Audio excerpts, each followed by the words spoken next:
Good morning, everybody. Good to see you. Welcome to the Center for Spiritual Living, where we're absolutely convinced that life is good. DJ, that's right?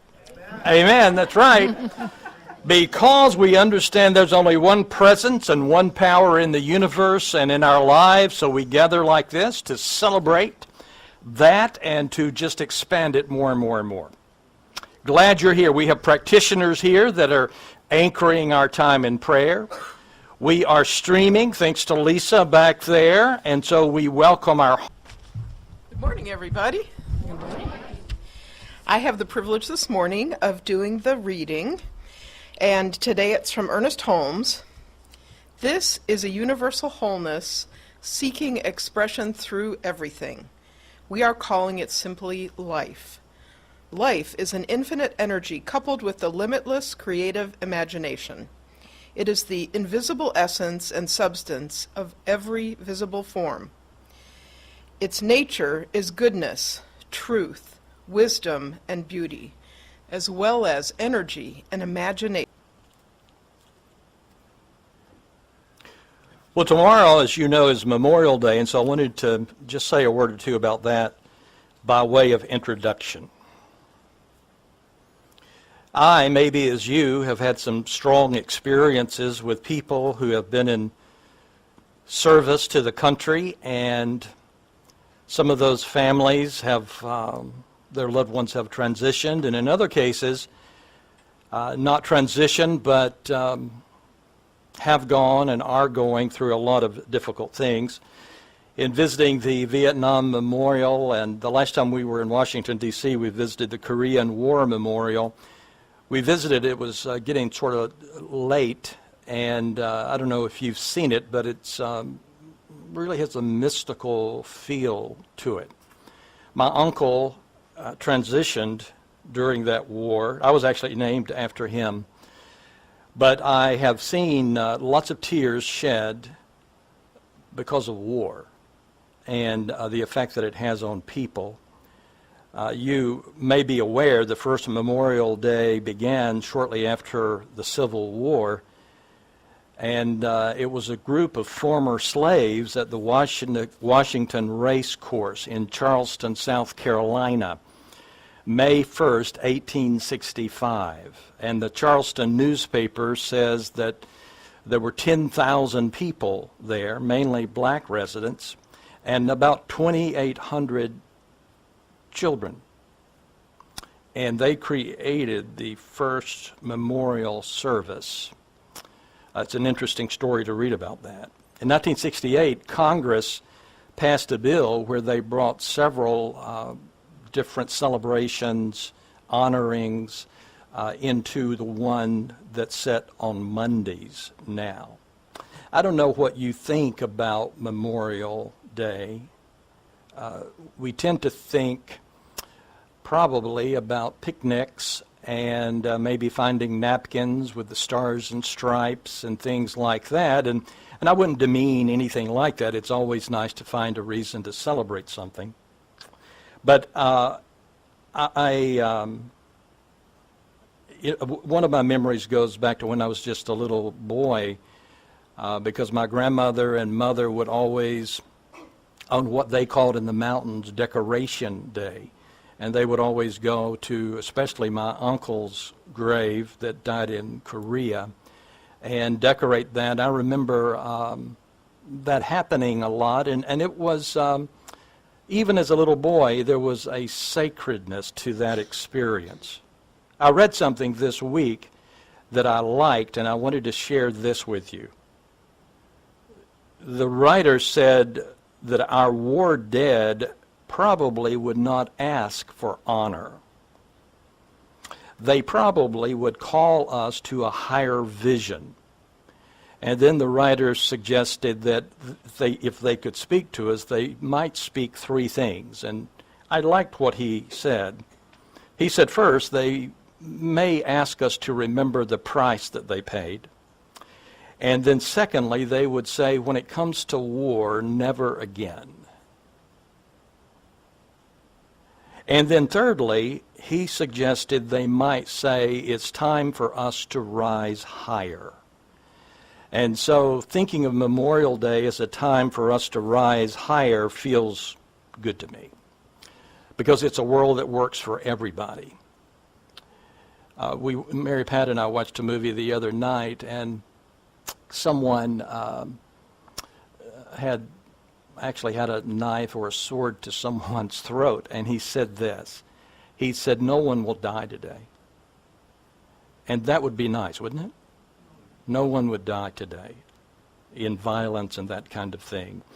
And so higher ground. And I want to talk today about a very practical way to create that kind of world. The topic is all is the life of God. And, we take these topics and then sort of go with where Spirit might lead us. I think most of us at this point realize and would say that life is good. We don't always understand it, but we would say life is good. And by this point, most of us would say that the presence of God is with us all the time. And most of us realize that we are not part of God. You are not part of God, but you represent the fullness of God. Now, that's what we say, because we understand that God can't be divided into little pieces and parts, so one person has more God than someone else.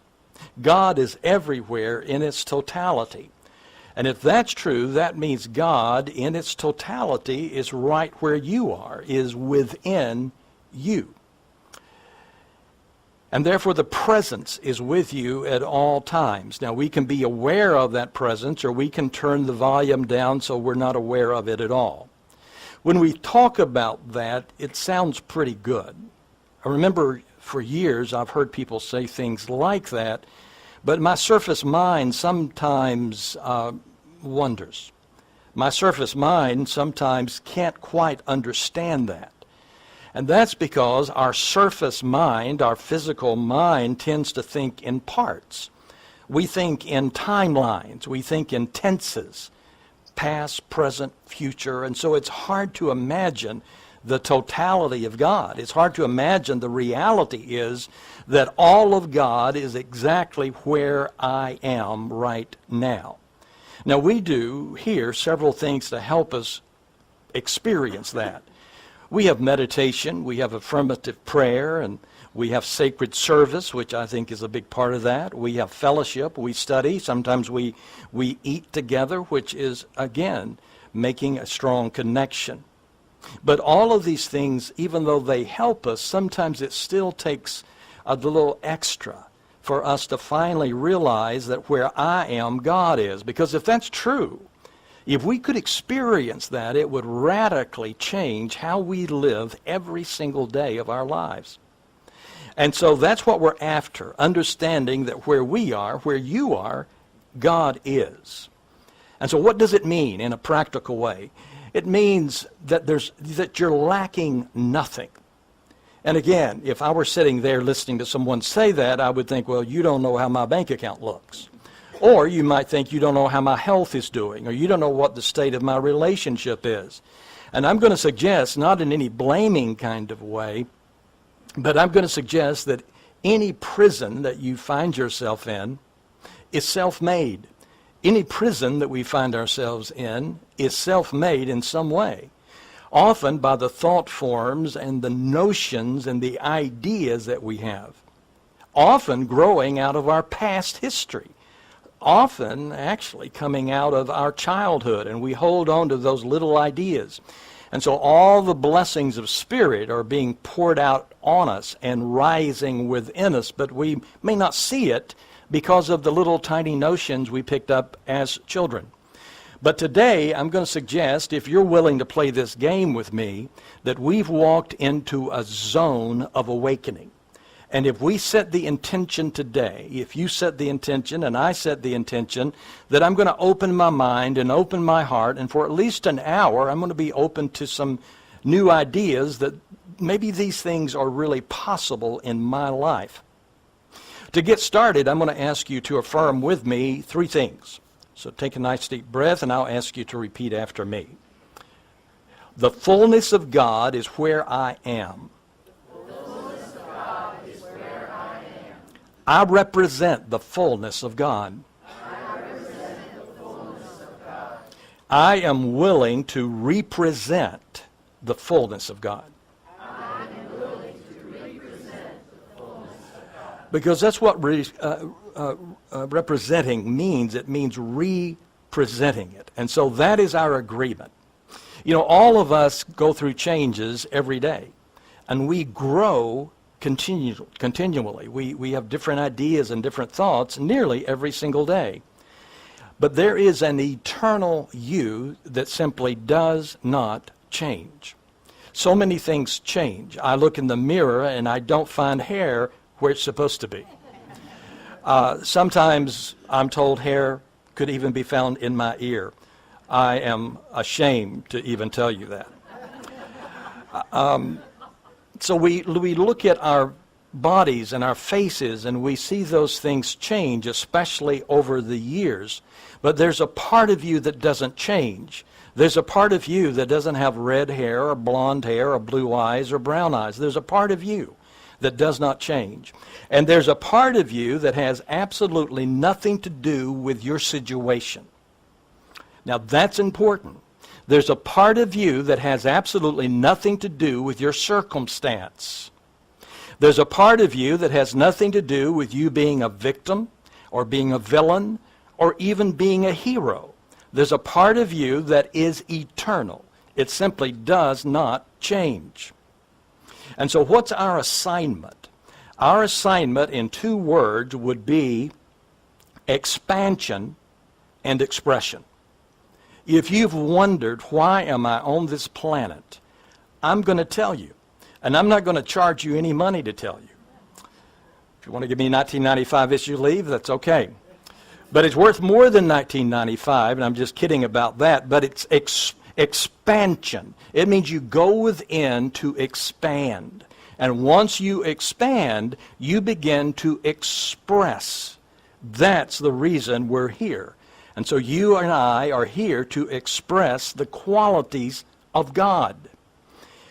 We don't have to search for some giant purpose. Our purpose isn't like an Easter egg that God hid out under a bush somewhere just to have fun with us. But that's what it's all about. And so I talked to someone this past week, and he said something about, I'm changing so much, I hope I don't lose myself. I'm becoming so nice. And the truth is, what we're doing when we grow is we're becoming more ourself. It's the most authentic thing you can ever do. You're opening up more and more to who you really are. Now, you and I have many identities. You may be a plumber. You may be a doctor. You may be retired. You may be married. You may be single. You may be gay, you may be straight, you may be black, you may be white, you could be any color at all. You could be educated or not educated, you could be a boy or you could be a girl. I would not demean any of those identities. But what we're learning to do is celebrate our primary identity. And your primary identity is your divinity. More than anything else. It's easy sometimes to get lost in lesser identities. Again, lesser identities can be fun and they can be important, so I'm not demeaning those, but I am saying what we want to major in is our divinity. And once we realize that, we find the ease of demonstration. Now, if I were sitting where you are, I might be irritated by me at this point, because I'm connecting demonstration, manifestation with ease. And you might be thinking, well, that may be easy for you to say, but it's not so easy for me. And that's often because we're stuck in tiny, lesser identities. But once we begin to major in the big identity, there is ease of demonstration. There's amazing things that could happen in your life. There's an ease of revelation. When I was just a little tiny boy, seventh grade, I was in a science fair, and I created, I had this iron bar, and I wrapped it with a wire, or from where I come from, a wire. I left the wire around it, and then I ran a current through it, and what happened to it? Do you know? It became a magnet, and it created a magnetic field that was invisible, but that would affect things around it. It would attract things that are like it, and it would repel the things that were not like it. And if you take the bar and you wrap it around once, you don't have much power. But if you wrap it again and again and again and again and again, and it depends on how close the wires are too, you can create something that's powerful. It's electromagnet in the coil. And so it can become quite intense. Now, in a practical sense, that very same thing is true of you. It's exactly true of you. If you wrap around your identity, let's assume your identity is iron or steel, which is your primary identity, which is your divinity. So you have the core is your divinity, and you wrap around it one wire, and that is an idea. Suppose the idea is, I am prosperous, and you've wrapped it around once. How much power do you have? Not much. But if you do it again, and again, and again, and again, and again, and then you put the surging current through, which is your focus and your intention, then you create a magnetic field that is going to bring into your life the people that you want in your life. And it's going to keep away anything that you're really not wanting in your life. So that is a powerful thing.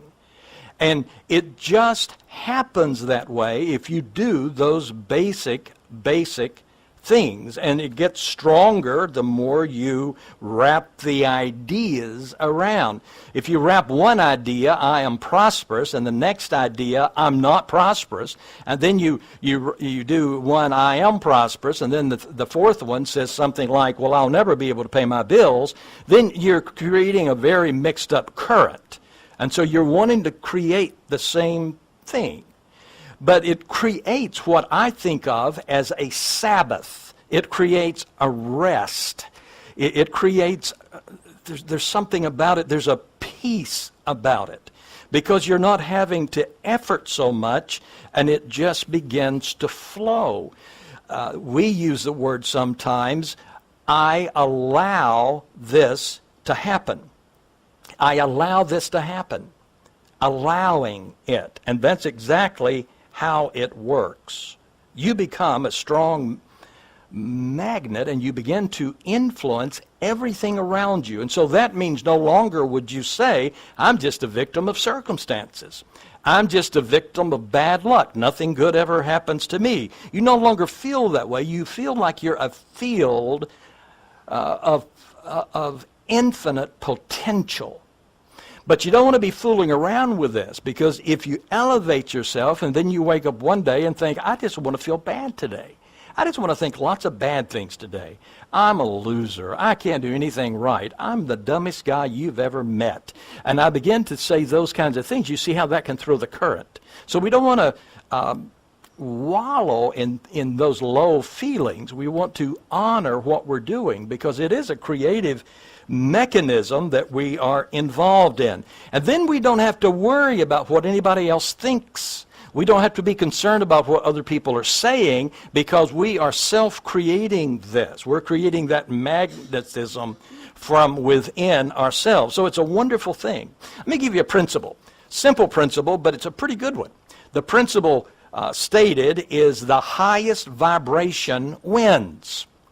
So if the highest vibration wins, and you can create whatever vibration you want to create, it makes sense to create the vibration you really want in your life. And again, you don't have to worry about what other people are doing, because nobody else can create in your creation.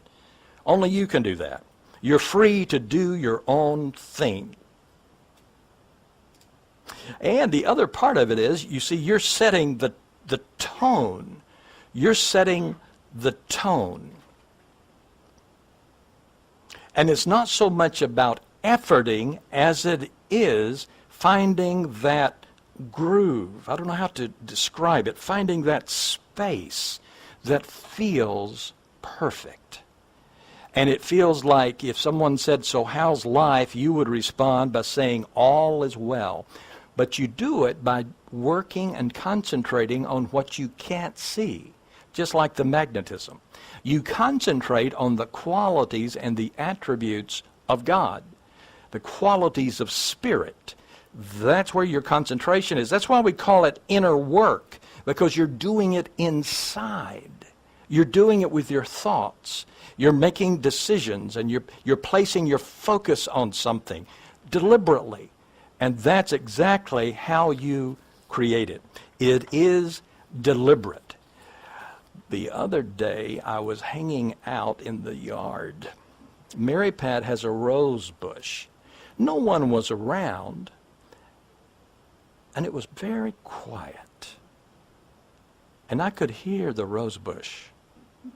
It was talking to itself. And the rose bush said, "Oh my God, I don't have a rose. And I know that lady that waters us is going to come out, and she's going to be so mad at us.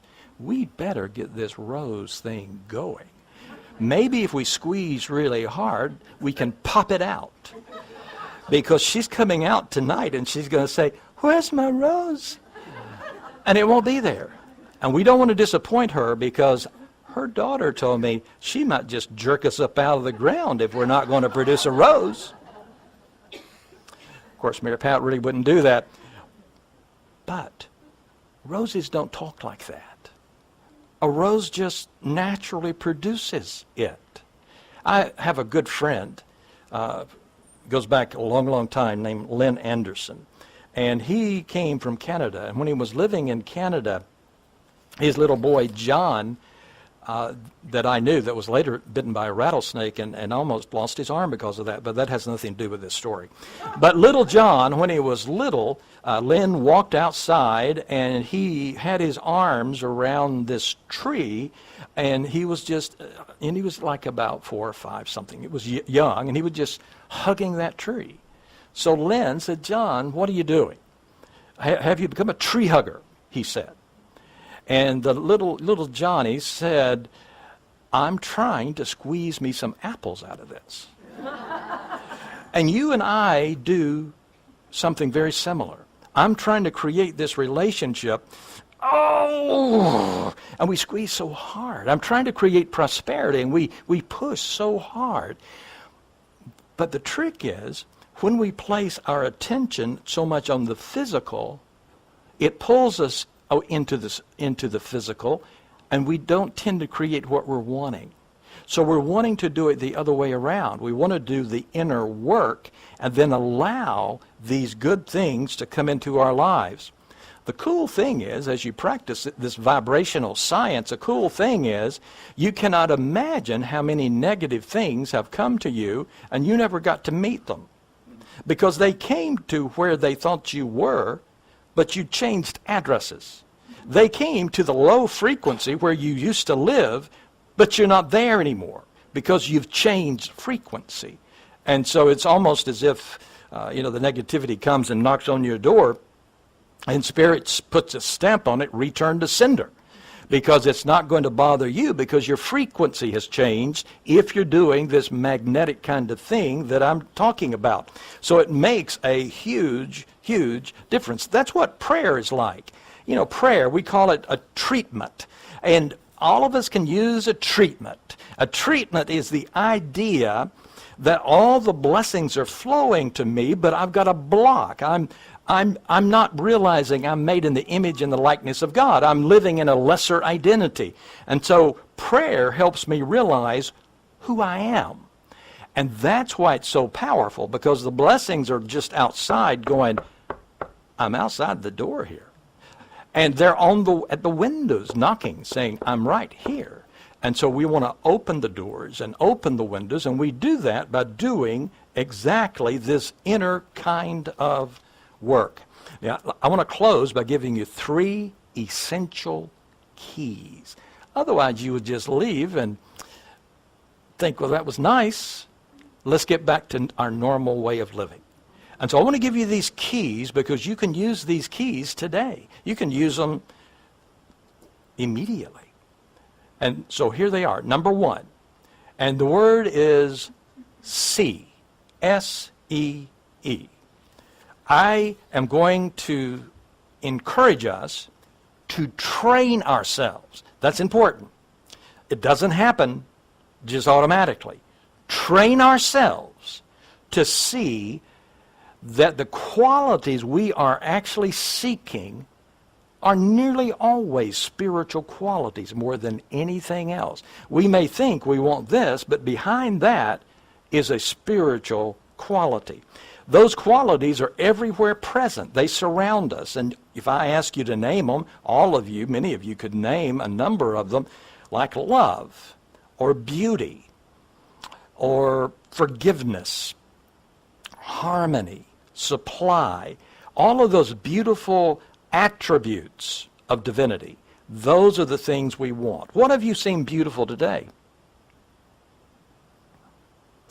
Me. Rain. You can see the trees reaching up. You can see the grass reaching up. Bill and Ruth Ann are preparing food for us.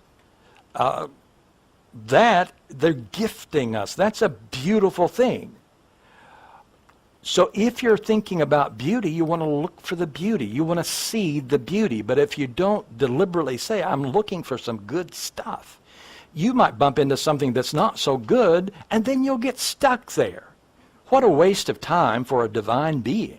Because you want to look for those beautiful things, the wonderful things, and then you want to acknowledge them. You want to talk about it. You want to talk about them. You want to acknowledge them. You want to take them and smell them. You want to touch them. You might want to rub it on your skin. It depends on whatever it is, but you're wanting to feel it. And then you want to feel it from the inside out. You want to describe it. Listen closely, because that's a key. You're going to find what you're looking for. Ooh, see, that's a great idea. If you'd never heard that before, you would go, wow. Because you're going to find it because you're looking for it. Don't be looking for things that aren't beautiful. And as you begin to feel that, you're no longer going to complain about anything because your whole space is filled up with beauty. Or it could be love, or it could be prosperity, it could be anything. And that's when demonstration begins to happen in an easy fashion. Because it's almost as if you're concentrating on the beauty, you're concentrating on the prosperity, you're concentrating on the love, and then it comes in the back door and says, here. And then you're just thankfully receiving it. That's how it works. You want to praise. Praise. Because praise reinforces the good. The shaman said criticism is deadly because it increases separation from and decreases your awareness of what you criticize. Now the opposite is true, and listen to this. I know it may be hard to listen to, but listen to this part. Praise will bring you closer to and increase your awareness of what you praise. So when something's in front of you and you begin to praise it, you'll begin to move in that direction. You'll begin to vibrate along with it. So that's called wise creation. That's how you align with the frequency. So you want to look at those beautiful things, align with those, make that the topic of your conversation, because that's how everything changes. There's no lack in a multidimensional universe. If there is lack, it's because my attention is focusing somewhere else. You're a creator, and if that's how you want your life to be, it's perfectly fine for you to do it. It's kind of a waste, but it's perfectly fine for you to do it. Michael Beckwith would say, don't blow this incarnation. You can if you want to, but you don't have to. And so the key is to be able to see what you're looking for. That's number one. And number two, you move into the consciousness of the avatars, and you actually stand up on your 2 feet, if you're able to do that, and you say, send me. For example, if I'm looking for kindness and I'm thinking, I wish somebody would be kind to me, I wish somebody would be kind to me, oh, wait. Instead of doing that, I'm going to go within and find the kindness. I'm going to begin to look for it. I'm going to begin to see it. And as I do that, my tank begins to fill up with kindness. And now I'm experiencing kindness. And then the second step is, here I am, full of kindness. Send me. Let me reveal this. Send me. And so if I do that, if it's love, and I'm sitting at home in my blue chair, and I'm thinking, I'm just not feeling love this morning, I need to create me some love. It's inside of me, but I'm ignoring it, and so I build it up, and my love tank is full. And then I say, I can't wait to see my dog. I'm going to zap my dog with love. I'm going to zap the trees out there. Oh, there's the neighbor. And I'm just pouring love. You see, that's what you're doing, because you have gone within, you've intensified these beautiful things, and now you begin to give it out. You begin to give it out. You begin to give it out. And so no longer you're looking for love, you say, I am love. I'm not looking for kindness, I am kindness. I'm not looking for prosperity, I am prosperity. And you're living from that perspective. What happens then? Then your magnet is really rotating. You got the engine really humming. Everything's really running well, and everything around you is affected by exactly that. Here am I, send me. Say that with me. Here am I, send me. And that's how the demonstration begins to start. That's like God tagging you. So you fill up on the quality, and then God says, tag, you're it. And then you're going to go out and spread that beautiful quality everywhere you go. That's how it works. No longer concerned about what other people are doing. No longer, because you're doing your own thing. You're shining your light. You're shining your light. If you did that, and I did that, and some other people did that, there'd be no more war. There'd be no more war if we would do that. Well, why don't those damn people do that? Well, I'm not concerned about that. I want to do it myself. I want to do it wherever I am. And then people will come into my life that are supposed to be there. And that leads me to word number 3. And word number 3 is, what is word number 3? Surrender. Surrender. Surrender. Surrender is important because all of this involves trust. So number 1, I see the qualities of God. I acknowledge them. I begin to talk about them. I begin to feel them. And then I begin to express them and reveal them. And then I surrender. That means I don't worry about anything because I know it's going to work out perfectly. I trust. If I'm feeling down, if I'm feeling bad, if I'm thinking, man, things are not working, I feel creepy today, I'm feeling down, I'm depressed, I'm sad, then I think, oh, wait a minute. Oh, how silly. My brain was just going the wrong direction there for a second, and then I just go through exactly that same process. Well, surrender, surrender. How many of you are control freaks? Any? You got any control freaks? So for us, it's going to be a little harder. Because for us, we think, well, I don't know if God could handle that. I need to kind of keep my finger in there because I don't know what might happen. And so this implies that spirit is everywhere in its fullness, and so I'm going to relax and I'm going to trust. It's all about the vibration. It's all about creating it. And you are a magnetic factory. You remember Elvis. What's his last name, Mayor Pat? Oh, Presley. That's right. Well, when I was just a mere child, in 1971, I met Ray Walker. You say, well, who's he? He was the bass singer in the Jordanaires. Some of you, most of you don't know who that is. They sang with everybody, but they also sang with Elvis, so it's like a quartet. And so he was a song leader at the largest Church of Christ at that point in the world. They had 3,000 people in Madison, Tennessee, outside of Nashville. So I became pretty good friends with him. And he would tell me stories about different people. Dusty, he raised $10,000 for our church once. Loretta Lynn, he talked to Loretta Lynn, and she gave money to the church.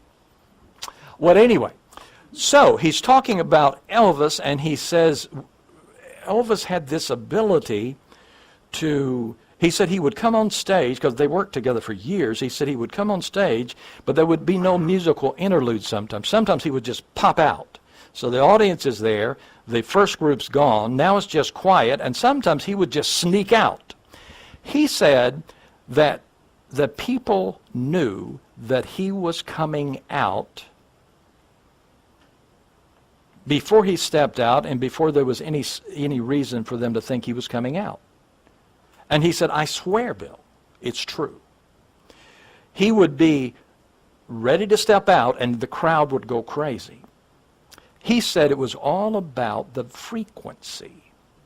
He said in Elvis's house that Elvis could be somewhere walking around and he would be coming down the steps, and he said we would say to each other, because there were several people there, he said we would say to each other, he's coming.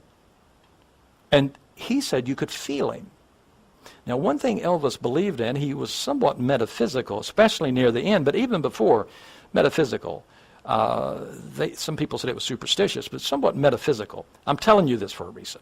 And so 1,000 yards, he would always want his special room to be 1,000 yards from where he would perform. He always specified that. Sometimes they would have to set up a little trailer outside of a coliseum, and he would be there. 1,000 yards. And what happened during the 1,000 yards?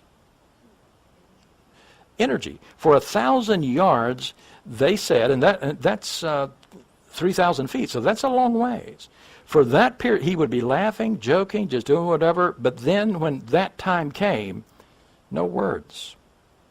And he would concentrate. He would set the intention. And he believed that he was like the Native American would say, a hollow bone. And he believed that whatever spirit was moved through him. And he wanted that to happen. It was all about energy. I don't think Elvis is any different than you. I don't think he's any more special than you. I think the same thing is true of you. The difference is he believed that.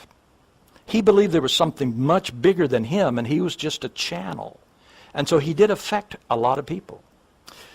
You can do the same thing in your area. It may be being a good mother or a good grandmother or a nice dad or a nice pet owner or a nice business person or just someone that blesses everybody that comes near you. But that's your power. That is your power. And what does it take? It takes you using your mind, making a decision. I'm not going to wallow around because I woke up and I didn't feel so well. I'm going to set my tone today. I'm here for a reason. I have an assignment. I'm creating something. If someone bumps into me, they are lucky because they're going to get lots of love, lots of compassion, lots of understanding. And if you believe that, it's the same thing, and you don't need 1,000 yards to do it. You could do it just like that. You could. You could. You can. Let's turn within. So suppose you're at home, and no one's around, and you think, what did that crazy guy say on Sunday? He said that I could come up with a quality that maybe I feel is missing, that I'm not connected to, like peace or wisdom or joy. And he said that quality is available inside of me. I think I'll try it. And so you sit down and you begin to think about the quality.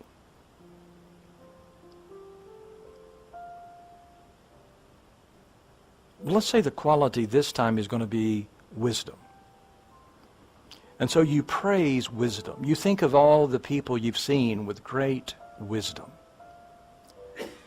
You acknowledge wisdom is within you. It's like a fountain that's within you. And as you say fountain, you can feel it bubbling inside of you. And you describe what it's like to yourself.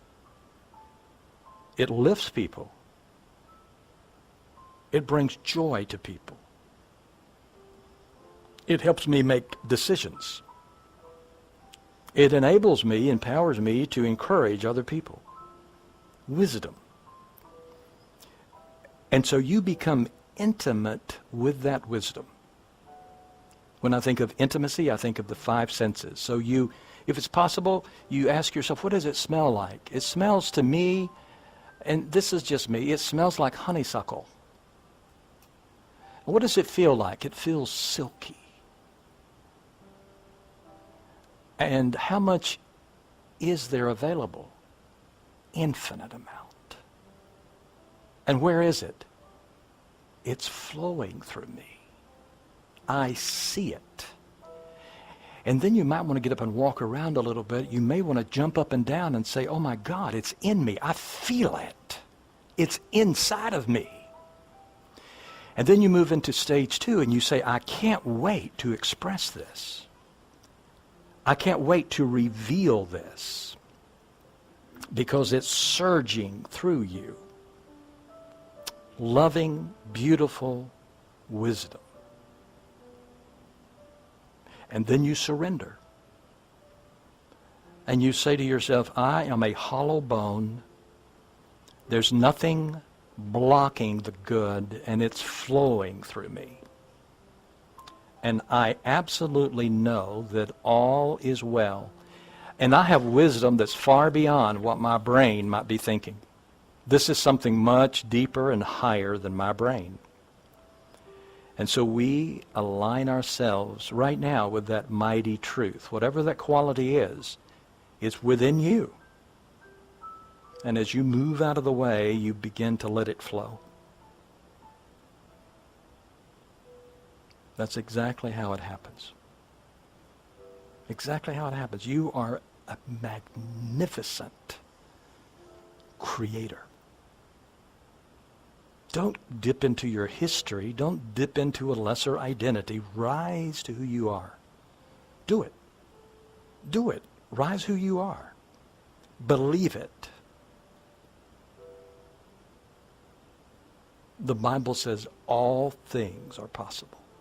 All things are possible. And from this perspective, that's absolutely right. All is well. And we say together as a community, and so it is. Thank you.